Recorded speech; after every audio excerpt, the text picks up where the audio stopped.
Je le sens mal.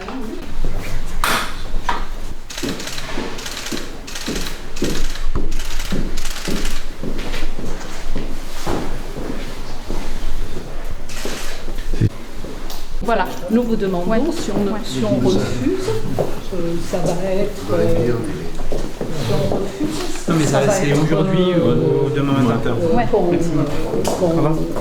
Qu'il va y avoir interdiction quoi, de toute façon. Donc, Oui, directement.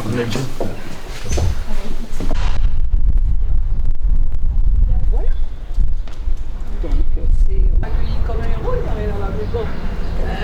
Non, j'espère que non, il y a cette ici, quoi.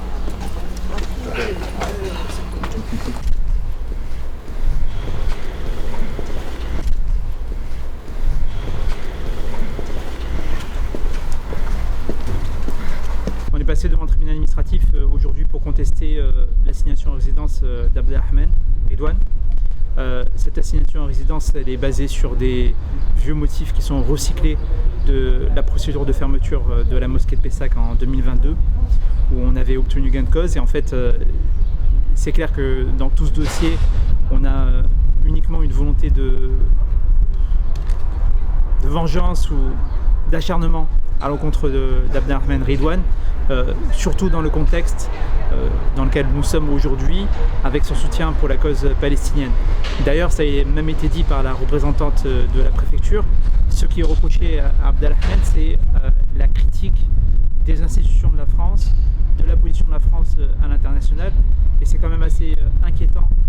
Ça dit beaucoup sur notre liberté d'expression et la façon avec laquelle, en France, lorsqu'on est un représentant d'une association musulmane, on n'a pas le droit de dénoncer ce que tous dénoncent, à savoir qu'en Palestine, un génocide est actuellement commis avec des morts,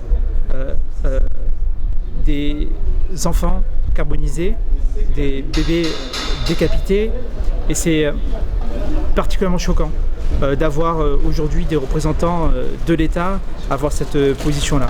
Donc l'audience s'est bien passée, on attend le résultat qui sera rendu tout à l'heure dans la journée.